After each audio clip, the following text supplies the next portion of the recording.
Good morning, and welcome to the Financial Pillars All About the Money podcast, presented by Our Neutral Voices Media. Our show is all about helping our audience understand money, mindsets, and tap into the economic knowledge that builds financially secure individuals, families, and communities. So whether you're tuning into our show to learn about budgeting, building credit, investing, or starting your own business, we're here to break down the knowledge in a real and relatable way. Usually we start off our show before we go live with a prayer. We're going to do things a little bit differently. I'm going to kick it over to my man, Sweet T, Reverend Sweet T, to bring us in with a prayer this morning. Up this morning and starting us on our way. Thank you so much for allowing us to reach our destinations unharmed. And I pray that you take care of everybody that you are watching over, Father God. And I pray that the knowledge that we are able to share with our viewers, that it nourishes their bodies, their mind, and soul, that they're able to use this information to make better life decisions. In your name, I pray. Amen. Amen. Awesome. You were a little nervous about doing that live, huh? It's kind of it was like a last second thing. Yeah. So start off with a little introduction. Myself, I'm Ryan Leopard, private banker with Star Financial Bank. JJ Foster, loan originator with Lake City Bank. Ben Weibel, branch manager at Flagstaff Bank. And Terrence, universal business banker at Greenway Bank. / Reverend on the side. Slash. Yeah, there's a lot of slashes in there. Nice. So, gentlemen, today on our show, we want to talk to our audience about home lending. You know, mortgages, HELOCs, home lending, the benefits, rates. So, bring us in with what is an actual mortgage? Let's just start off with the definition. The mortgage is when you you go to a lender of some sort, whether it's a bank, a credit union, some brokers out there to get some money to actually own the home. The difference between paying a mortgage and paying rent. You're paying for somebody else's property. When you obtain a mortgage, you're making the same, a monthly payment to pay for something that you own. And, the end game is you actually have what we call equity into that home. So even though the bank or lender physically pays the totality of that loan, you still have, whatever the value of that home is what we call equity, and that is what you can actually pull money out of and use as your own bank, your own personal bank. Yeah. So a little short story, a funny story about mortgages is that's how I got into the financial service industry in the early 20s. My first job was at a mortgage company. Mm-hmm. I remember getting the job, and it was I had a friend that was a manager, so there wasn't a huge interview process or anything like that. Got there the first day, and I was like, "What? So we do mortgages. What is a mortgage?" Right? Had no idea it was a home loan, so I didn't know that was a term for it. So you do first mortgages is obviously you're buying a house or you're refinancing a house, correct? Yes, sir. Yep. Okay. So buying the house, first step you mentioned, comparing the purchase to renting, right? Buying is a great option. We've all talked about that. That's something we want to strive for to kind of achieve financial freedom, right? Because you mentioned with renting, you're paying rent, that money's going nowhere. You sell, you move, you're getting nothing back. When you own, typically you're building equity in the home. So if you sell, right, you're getting some money back. Maybe if your homes will go up in value, you make money. If you don't, at least you get some of that money back. Where you're renting, you don't. Yeah, correct. You just said it. We've touched on different aspects in this program, and I've often said when we talk about financial wealth and the wealth gap that exists in this country, one of the biggest things is through home ownership. Yep. When you own a home, quite simply put, when that home is paid off, let's say our parents had a home, 30 years ago, 50 years ago, it's paid off, they pass it down to their kids. The kids get that home, they might have a mortgage payment, but what they do have is equity. If that home's worth $50,000, $200,000, that's $200,000, $50,000 that that family, that generation has to utilize to take advantage of. So, and typically home ownership is going to be cheaper in most cases than it is to rent, right? Correct. Right? Because renting out there, somebody else is behind the scenes. They may have a mortgage on it, so they're charging you a higher rate or above what they're paying on the house so they can make money on it. Yeah, I tell it's funny because a lot of people, there's a lot of misnomers out there. They think owning a home is an intimidating thing, and I couldn't do that. But the reality is, in a lot of cases, a mortgage payment is going to be less than your rental payment. Mm-hmm. Now, the biggest hurdle that people face is just having that down payment. You are going to have to put some money down to purchase a home in a lot of cases, or to close. But there's going to be maybe a lump sum that you'll have to get over that hump to get that home. But once you get your home, your mortgage payment is, 9 times out of 10 going to be in the same ballpark as your rent or less than your rent. Gotcha. And that's a great segue. So we're going to talk about the other types of home loans, home equity line of credit, second mortgage. But let's start with purchasing a home, you owning that first, and then moving into what you can do with that equity in the house. So somebody's interested in buying a home. What advice would you give them to kind of start that process? Well, I mean, first off, and we all on this panel have done our financial literacy classes together, and we talk. Everybody is unique to their own circumstances. Ben, his finances aren't mine, Terry's aren't yours. So wherever you're at financially, you want to look down. The biggest thing is, your debt to income. You'll hear in the banking industry, DTI. What is your debt to income? That's going to tell you what you can afford, and that's simply what are you paying out? What kind of bills do you have to your income? What are you making per month? What are you making per year? A simple formula that I always tell people to do, because when they'll reach out and say they want to buy a house, and I say, well, do you have any idea how much you can afford? And of course they say, no, I don't. But a simple formula you can do is just take times 3 whatever your annual gross is, and it kind of puts you in the ballpark of where you are now. Again, there's some leeway, but again, that's a great starting point.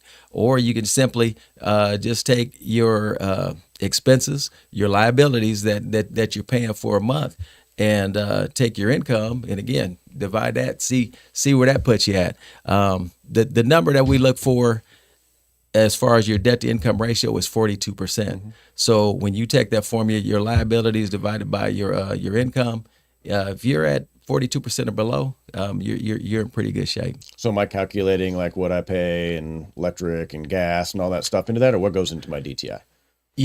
I say utilize all that because that's exactly right. That might not count against you get the loan. But as far as that's when I talk about being unique to your individual circumstances, you want to include as much as you can. Again, when you estimate, you always want to overestimate. You don't want to underestimate and hold stuff back like, oh, no, I'm not going to count that. And then you kind of lying to yourself. You want to always give yourself that cushion. And honestly, that's where that 42% comes in, because to kind of give you that cushion. You don't want to have 80% of your income going to mortgage. To mortgage. Mm-hmm. You want to have that cushion, because emergencies are going to happen.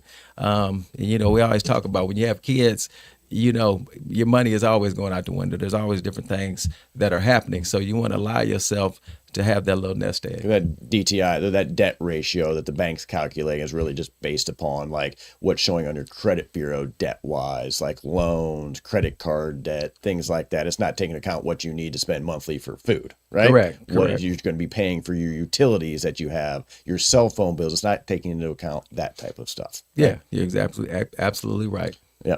So I'm interested in buying a house. I'm 20 years old. Not really any credit, anything like that. I want to buy a house. Do I start with you? Do I start with the realtor? What would you be your suggestion? Yeah, that's funny you say that. Everybody knows I'm a part of Rainey, the Realtors Association in Northeast Indiana. And it's a group, everybody from A to Z in home ownership. So when you say, who do you start with? I say you start with somebody that you're comfortable with. I mean, if you got a relationship with a realtor that's going to guide you, and can tell you, they're going to talk to you the same way that I'm talking to you, or they're going to put you in front of somebody that can talk to you that way. A lot of people, one of the things that helped me to be successful is just the trust factor. I'm born and raised in Fort Wayne. I've been at the Urban League. I've been at the Housing Authority. So there's a lot of people that I've served, a lot of people that I've helped. So I am a lot of people's first calls. Or if they go into a bank, they might go talk to somebody at the bank over here, and they're talking over their head and throwing all these acronyms out at them that they don't understand. They might pick up the phone and call me and ask. So I say that's, best advice I give you is find somebody that you're comfortable with, somebody that you can trust, that is going to walk you through that process, and that's going to guide you. Yep. And I know, same scenario, I'm 20 years old, don't really have any established credit. I probably don't know a whole lot about purchasing a house, right? So I'm not getting a home loan right away. I got to come up with down payment, build a credit, things like that. Terrence, I know you're huge on that kind of education. You probably run into those clients in the retail environment as well.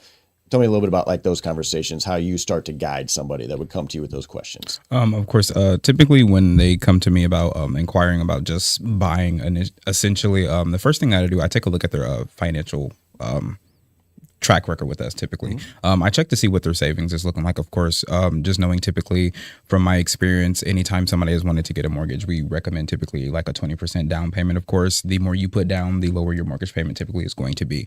That is one of the first things that I look at. On top of that, another thing that I typically talk to them about is already having a safety net in place. Of course, just because you get the mortgage doesn't mean that you're going to be able to afford it down the month if a rainy day happens, of course. So it's always good to have at least, that 20% down payment ready, and then at least 6 to 12 months of extra income, disposable income, just in case you lose your job or you lose funding or anything like that. And you still have to be able to afford that mortgage, because it would be more of a heartbreaking scenario for any of my clients to come in and be able to close on a house, and then 3 months later their house is being foreclosed on because they've lost their job and they're unable to pay their mortgage. Yeah, very good point. Because I mean, most mortgages are on a 30-year term, right? Right, exactly. Chances are likely you're going to run into some obstacles, loss of job change, something like that within that period of time.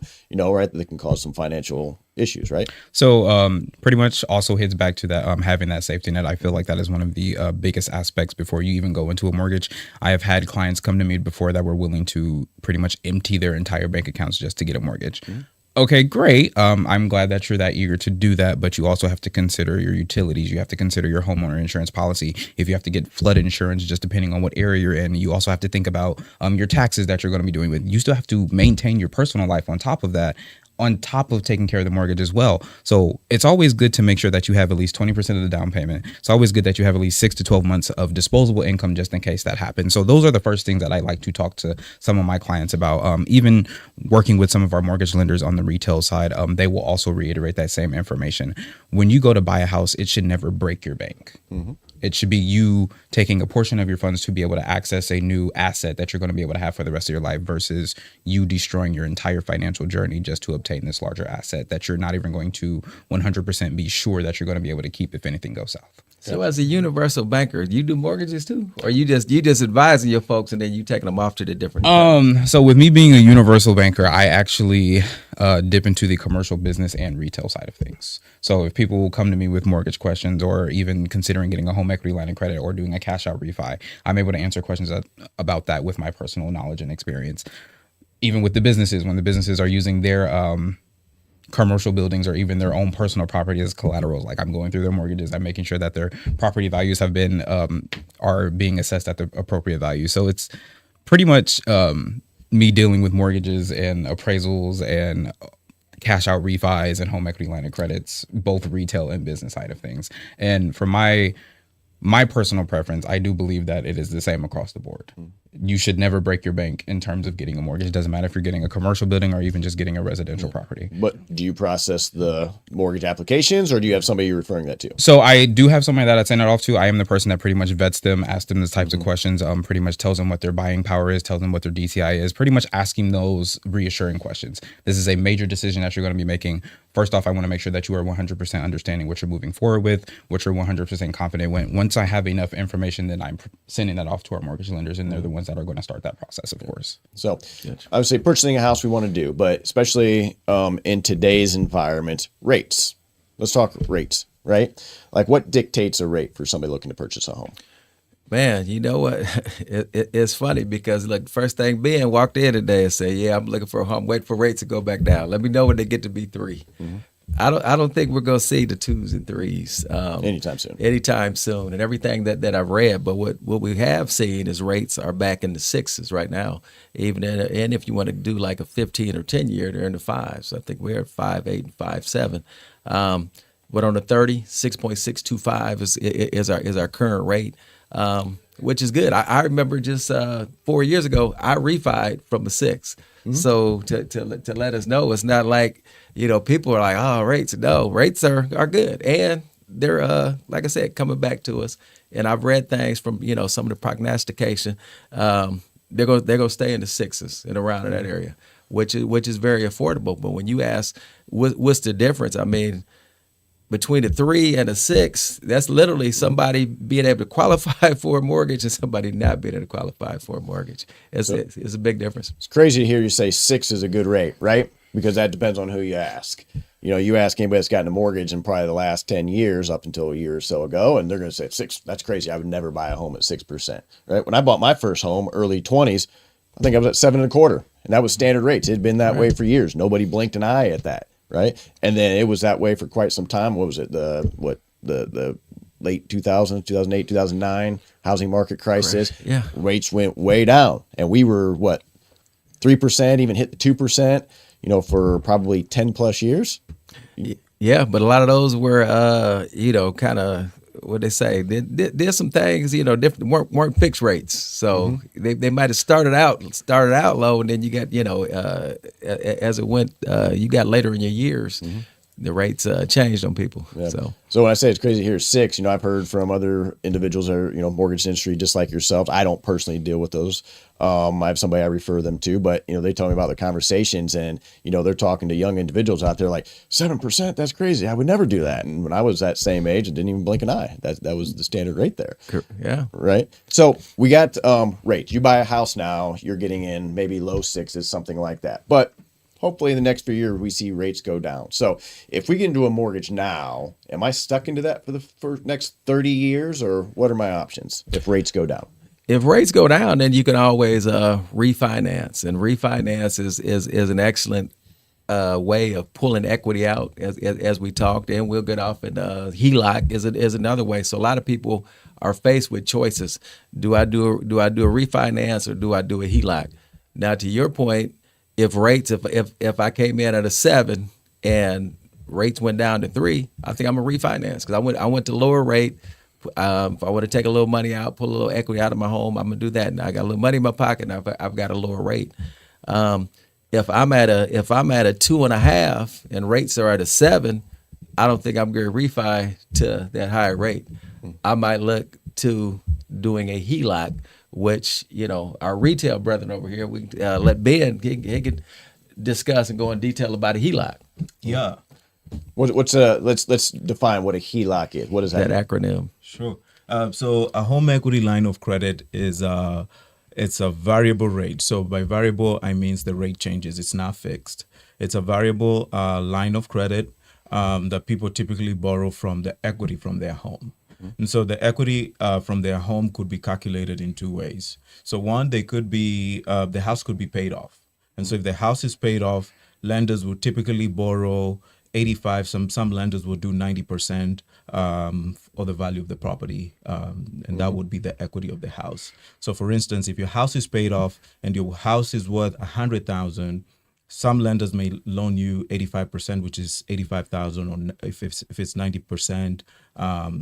That will be 90,000. So that is loan to value ratio that the banks will call that. So if I own my house free and clear, it's worth $100,000, and I need some money for whatever reason. Yeah. I can look into doing a home equity line of credit Yes. to tap into that equity. And let's say the bank will loan me up to 80%. That's $80,000 of that 100. So I can use a line of credit for 80, right? How does that line of credit work? Yeah, and also to add to it, just to go back to it, so the house doesn't have to be paid off. And so if the house is paid off, it will be 85, and so that would be the line of credit will be on the first lien. If there's a mortgage on the property and the house has increased in value, we're still looking at the equity. So that would be the value of the house minus the mortgage balance. Then you get if the lender is going to do 85%, then you get 85% of that equity, and that line of credit will go on the second lien. So it doesn't really affect the first mortgage. The line of credit will go on the second position, and the borrower would have the mortgage in itself, which is not affected payment, and then the line of credit. So the first mortgage still stays there at the existing rate that it's at. Yes. Right. We're still just tapping into the equity there, Right. placing a second loan, Yes. and putting a second loan essentially in place. That's a line of credit that we can utilize, right? Do I get all that money at one time, or what can I do with that line of credit? So absolutely, yeah. So a lot of people would typically get it all in a lump sum, and there are people who just have it for cash flow. So the line of credit is remaining open. Some lenders will do 5 years or open line of credit. Some will do 10 years. And what that looks like is within the first 10 years, it's called the drawing period. So during that period, you can draw out money to do your home improvements, to take that vacation, pay bills, whatever serves the purpose for that line of credit. Whatever the balance is after the 10-year, it's now amortized on a 20-year term. and then it becomes a 20-year term loan. Yeah, go ahead.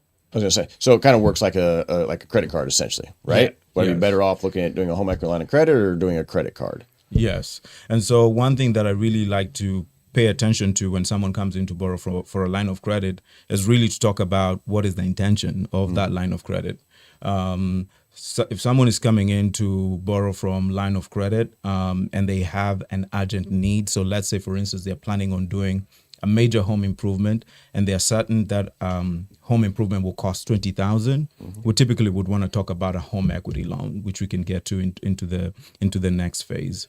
Home equity lines of credit, it's a good advantage for cash flow for somebody who doesn't want the money up front. It offers a variable rate, which means the rate changes. It's not fixed. It doesn't give you a fixed payment option where you're paying for 10 years and it's paid off. It's pretty much available. You pay the minimum payment. You will not see the loan go away. So if it's someone who is looking for something to pay off within 10 years, they may want to look at a home equity loan. But it's a good cash flow tool for someone who does real estate investments or someone who's looking for cash flow, for someone who's looking to buy something in the long run. Yeah. I did want to. I did want to throw something out there. Some financial institutions do offer a fixed rate lock. Some of them do offer up to 5 or 6 fixed rate locks. So essentially, if you do take out, say, $5,000 and the variable rate drops down to like maybe 3%, you can lock that in and pay off that $10,000 while you're still accessing your line of credit. Yeah. Also, with the home equity line of credit, pretty much same thing with your mortgage. Anytime you try to go get another loan, they will look at your financials, they will look at your DTI, they will look at your credit, and they will look at your income. Say you own a $350,000 house and you want 80% of that, but you only make $40,000 a year. They're not going to be willing to lend you that full capital just because you can't prove to the financial institution that you would be able to pay all that back within the set time period if you were to max out that line of credit. So your financials and your current financial situation do play a major factor when it comes to a home equity line of credit or any refinance that you do that involves taking out the equity of your home. Right. Now, Ben mentioned variable multiple times. I'm not comfortable with a variable loan. HELOC doesn't sound like it's for me. What are my other options to access that equity? Cash out refi. Cash out refi? Okay. Or a home equity loan. Yeah. Home equity. And so when you say home equity loan, like I kind of refer to that as a second mortgage. Yes. On there, right? So you mentioned cash out refinance. So that would kind of be a situation where like we're in now, we're 6-7% rates. 5 years from now, I need to tap in that equity, but rates are in the 3s, right? Well, it's probably more beneficial for me to do an actual refinance of that first mortgage to access that cash, because then it's also going to benefit me in dropping that rate, right? Correct. May not be beneficial for me to do a home equity line of credit at that time because now I'm still stuck at that 7% rate. That's true. So ultimately, it's not always one right decision on which loan is best for everybody. You should talk to somebody like JJ or Ben or Terrence or myself and kind of talk through the situation to see what your need is and where you're at and kind of determine the best solution for you. Yeah, that's key. We talk about unique to your own individual solution. And say a rate is a little bit higher, but I need that money. And as to Terrence's point, I do a cash out refi. Okay, I might take a higher rate, but I need that cash right now. Mm-hmm. And like you said, we're running through the same requirements. We're gonna check your DTI, your credit score has to be on point, all that good stuff. But you pull that money out, and to your point you made up, if the rate drops 5-6 years down the road, you know what you could do? Refinance again to that lower rate. So it's all about utilizing the system and the things, the mechanisms that are put in place that can benefit you. So absolutely. So mortgage is a huge thing when we always talk about achieving financial freedom in here, home ownership, because you're building something, you're building ownership, you're building equity in something. So when you're done with it, you can pass it along to your kids, you can sell it, you can get money back. When you're out there just renting, you're basically helping somebody else make money, right? So I know a man's got to get out of here for an actual closing here very shortly too, so we're running short on time. Anybody else have anything to add to that before we get out? We got a couple minutes. I will say also from my exposure, typically home equity line of credits typically do require a stronger credit score versus a cash out refi. Mm-hmm. Ours is minimum 600. Is that across the board? From my knowledge, I do believe our home equity line of credits they were a 720. They dropped it to a 680, and then the cash out refi you had to have at least a 620. Yeah. Because I was gonna say, yeah, I know 600. Then the other thing, people buy the difference too, as far as like an appraisal. Appraisals for HELOCs aren't as thorough as an appraisal for a home mortgage. Depends on what you're doing. So, for instance, like, I mean, over a certain dollar amount, certain loan to value, like we're getting a full appraisal done on it as well. If it's below, so it's a full, just like if you're purchasing a house appraisal. If to do like a lower loan amount, lower loan to value, you may just order like what we call a drive-by appraisal or a, online appraisal, something like that. So it kind of depends on what the situation is. Last thing I want to add is, the mindset for those out there that own the home of determining what you're going to do with that money. So for instance, when I was in the retail branch, most people I came in contact with that were looking to get a home equity loan or refinance was typically for cash out refinance to pay off credit card, pay off debts, things like that. In my current role, where I'm dealing with wealthier individuals, when I took this role, it was like, okay, one of your biggest jobs is loans. Well, rich people, they have money. What do they need a loan for? Rich people always utilize loans, right? Because they understand that I'll take a 7% rate because I know I can make 10% or 15% on this investment I'm going to do. So I had to change my whole mindset around that. Instead of thinking nobody's going to want a home equity line of credit, they got cash. No, they do. Using that equity, they view it as in, if I own a house free and clear for $300,000, that's $300,000 of dead money, not doing anything. Putting it to work for them. So they'll take a line of credit like that. They come up with a business opportunity, or they want to buy something, buy another house, something like that. They can tap in that home equity line of credit, get the cash like this, and boom, they go make that purchase. They don't care that they're paying 5%, 6%, 7% because the return on the investment, they're profiting usually from it. Greater, yeah. Yep. And I would also like to highlight ways in which some of the clients that have worked with me have benefited from a home equity line of credit. I've worked with a client who owned a home outright. They were shopping for another home to move, and they did not want to put their house on the market. And so they used the home equity line of credit as a bridge loan. And when they were able to find their second home, they were able to utilize that equity to buy a house. I've also worked with someone who I've met, and they typically had a higher debt. They had credit cards, they had a higher monthly car payment. And just by us sitting down and discussing the monthly payment that was going out towards to facilitate for those debts, the home equity loan worked better. And this is why we were able to put all those debts in a fixed term rate. We were able to amortize those over 20 years. It did not affect their first mortgage, which was at a rate of 2.85. So they still got to keep their good rate, borrow from the equity, consolidate that, and stretch that to the long term. And what that did, it really was life changing for this person. So they were able to afford things. They were able to just have one low monthly payment and did not need to worry about credit card debt. So it's really unique to different clients. Some terms are different with different banks. It all works with that personal relationship that you have with your banker. I believe it starts there. When you meet with your banker and the intent is there and there's full transparency on what you're trying to achieve. Home equity line of credit or a home equity loan could work out, and in some cases, cash out refinance. So it all draws down to what one wants to do. Yeah, absolutely. So, time here today, JJ. You want to promote the sports seminar on Saturday before we get out of here? Yes, sir. Hey, this Saturday, Indiana Tech. Come on out, support. Myself and Ryan will be out co-hosting an event. Going to be a panel full of athletes and everybody that's associated with sports. Josh Van Meter, a professional baseball player. Trey Essex, a professional football player. We've got Dr. Maddox, a local physician that's here in Fort Wayne. So we're going to talk A's and Z's of sports. If you're a young person in the grades of 5th grade to 12th grade, come on out. Parents, get your kids signed up. You can come on out. You can learn some things. It's going to be a beautiful time. But it's this Saturday, Indiana Tech, starting at 9 o'clock, and we're going to go to about 2 o'clock. So there's going to be breakout sessions, and then we're going to culminate it by lunch and a panel discussion with all these great guys. So it's going to be a great time. Come on out, support. Awesome. We hope to see you there. So, gentlemen, great conversation today. I know that we can go a lot longer, right? This is just 30 minutes, not enough to discuss all this. So for our listeners out there, if there's anything that we didn't answer or more questions that you have, please send those in, and maybe we'll come back and revisit this in the near future show and kind of help answer some of those questions, because there's a lot of things to talk about when it comes to refinancing, purchasing homes, and things like that. So until next time, for Terrence, Ben, JJ, I'm Ryan. We are our neutral voices. Peace.